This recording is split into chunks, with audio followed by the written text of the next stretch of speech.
राष्ट्रीय मतदार दिनानिमित्त नाशिकमधून cycle rally.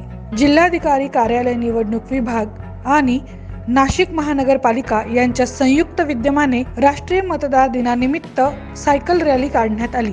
Nashik cyclist foundation यांच्या सहकार्याने ही रॅली काढण्यात आली.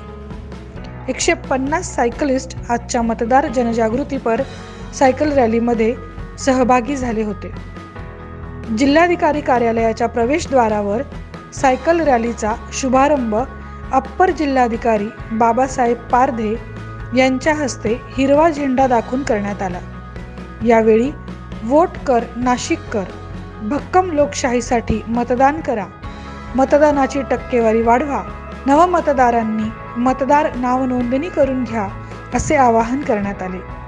या रॅलीच्या शुभारंभ प्रसंगी निवासी उपजिल्हाधिकारी राजेंद्र वाघ, उपजिल्हाधिकारी शशिकांत मंगरुळे, नाशिक महानगरपालिका प्रशासन उपायुक्त लक्ष्मीकांत सातळकर, उपजिल्हाधिकारी तथा स्वीप नोडल अधिकारी श्रीमती शुभांगी भारदे, मनपा जनसंपर्क अधिकारी योगेश कमोद, नायब तहसीलदार राजेंद्र आहिरे आदी उपस्थित होते.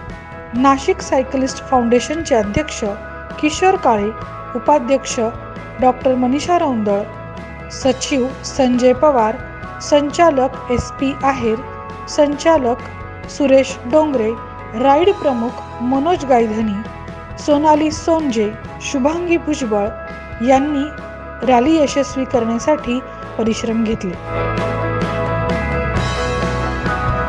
ब्युरो रिपोर्ट, सप्रेम मराठी.